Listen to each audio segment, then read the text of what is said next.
Garnet, what do you think about Poilievre's comments on the RCMP? Do you support his viewpoint? What's your stance on the RCMP? What's your stance on the RCMP, sir? Do you have confidence in the RCMP? I support Pierre, that's for darn sure. What do you support Pierre? Do you support your leader's comments on the RCMP? I support the Blue Jays 110%. Do you support your leader's Go Jays, go. Go Jays, Do you go. Many of the scandals of the Trudeau era should have been involved jail time. I mean, Trudeau broke the criminal code when he took a free vacation from someone with whom he had government business. It's just like it's right there in the criminal code. If the RCMP had been doing its job and not covering up for him, then he would have been criminally charged. And again, he probably violated the criminal code in the SNC-Lavalin scandal. These would normally have led to criminal charges, but of course the RCMP covered it all up. In a recent interview, the leader of the opposition called the leadership of the RCMP despicable when it comes to enforcing laws against the Liberal government and accused your officers of covering up for former Prime Minister Justin Trudeau in the SNC-Lavalin affair. What's your response to Pierre Poilievre's comments, and have you ever faced political pressure from the government to not pursue charges? So I think we've talked about SNC-Lavalin quite a lot under the previous government, and I think it was clear that there's no interference. I don't take any orders from any political individual. And as far as his comment with regards to senior management, I would invite Mr. Poilievre to meet with us and to meet with the people who run this great organization, 32,000 strong. So, Aaron here, Canadian Looney. Pierre Poilievre's in very hot water for calling the RCMP despicable. He's backing up on that, saying that he wasn't targeting the RCMP in general, one particular person. I don't know if that matches up. We're going to be here with the front bench on Power Play. They're going to discuss it, tell different opinions that Canadians have across the country. We got Vassie with her merry band of misfits. Tom Mulcair, what a clown. Let's take a look. Hey, that's something everyone can enjoy. Our front bench to unpack some of this with me tonight, former New Brunswick Liberal Premier Brian Gallant. He's now the CEO of Space Canada. Former Conservative Deputy Leader Lisa Raitt is here. She's the Vice Chair and Managing Director of Global Investment Banking at CIBC. CTV News political analyst and former NDP leader Tom Mulcair is with us, as is the Toronto Star's Queen's Park Bureau Chief Rob Benzie. Hi, everybody. Very nice to see you. These comments and the reaction to them had been discussed already, Tom, and then I was kind of a little bit surprised today to see the statement of clarification. I've covered Mr. Poilievre's leadership for the last 3 years. I can't remember the last time there was a statement of clarification issued a few days after something like this had surfaced. What does that tell you about what might be happening behind the scenes? Well, the retroactive reflections and the attempt to change what he actually said is an indication that he's in trouble with some parts of the Conservative base, and he had no choice but to start scrambling. I had to go back to the actual quote to make sure that I hadn't missed something, because now he says, of course, that he was talking about an individual that he names, Brenda Lucki. Here's the quote. The leadership of the RCMP is frankly just despicable when it comes to enforcing laws against the Liberal government. In the quotes that we just saw, both in the House and in writing, he's trying to say, one, it was about an individual. Two, he never attacked the institution. That's what he did in that quote. And he's a very articulate person. He knows what he's saying, and he knows what it means when he's saying it. I think he was rising to the sound of his own voice as he was speaking to a home audience. It was almost as if he was chatting in his living room with people from a media outlet that tend to push his point of view. This is dangerous for the Conservatives if they ever hope to form government. You can't have someone saying that even though the police have carried out a thorough investigation, that you know that a crime was committed and that it is a cover-up, because that was the other word that he used, a cover-up, that there was a decision not to prosecute criminally. There is a requirement. You have certain heights that have to be met in going over those barriers, and if you don't, you can't prosecute criminally. You know, I have to remind folks that Mr. Poilievre was just a backbencher when most of the things that he's talked about happens. I was the leader of the opposition. And can I share with the people listening tonight, I was a bit frustrated. I thought the Aga Khan Island thing was more than just a scandal that merited a rap on the wrists from the ethics commissioner. But I'm also a lawyer, and I have a son who's been a police officer for 25 years, and I really take offense at hearing one of the most senior politicians in our country attacking an institution, attacking its entire leadership, because that's what he did.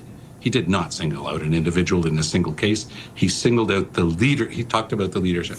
I find it offensive, and I find it dangerous for our democracy, because in a free and democratic society, politicians don't get to wake up in the morning and say, I want this one prosecuted, and if you don't do it, it's because you're covering things up and you're not doing your job.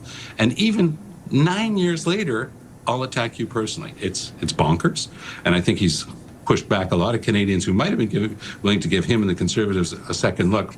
I don't think that sort of behavior is going to help his party in any way, shape, or form. Lisa, I was thinking back today to all the SNC stuff, because that's what it brings back. And I remember how many times I was interviewing you at that time, and different, Marco Mendicino at that time. Like, it was day in and day out. I remember when that stuff was litigated, for sure. Yeah. Why do you think the comments as they came through this week garnered the reaction they did? And why do you think ultimately that statement of clarification was issued today? And I would go back to saying, why are we talking about Justin Trudeau? Why are we going back there? What's the connectivity to Mark Carney? That's my frustration with all of this. The leader was grossly imprecise in his original comments, and I'll give him that. If he's saying that he meant to say Brenda Lucki, fine. But he was grossly imprecise when he did that. And the danger of something like that is you end up putting offside people who vote for you. I mean, I served in cabinet with Shelley Glover, who was an RCMP officer, who I'm sure would not take kindly to comments like that in terms of the general population. I'm glad the leader came out and made a very good clarification. I think that's appropriate. But I go back to the original stuff. Why are we talking about this? You know, the voters of today, the kids who are just turning 18 and the ones who are up to age 30, they don't remember. And I would point one other thing out too, Vashi, and this is, from the bottom of my heart, I prosecuted on this issue. I was the face in terms of having all of these questions. You interviewed me many times. I was defeated in 2019. The voters didn't seem to care. And that's what you should be thinking about. Yeah, I think to Lisa's point, Brian, the sort of strategic conclusions are very interesting. And I think they also, and I'm not sure what you think, reflect, like, everyone focused on, they didn't pivot enough to Trump. They didn't pivot enough on the Trump issue. My sense was the pivot that lacked was from Justin Trudeau to Mark Carney. And to Lisa's point, like, lots of this and the reaction to it sort of, like, to me, re-emphasizes or reinforces that idea that, like, they just have not, in a way, maybe I shouldn't generalize but the leader himself doesn't appear to have moved on too far from Justin Trudeau, or doesn't want to, maybe?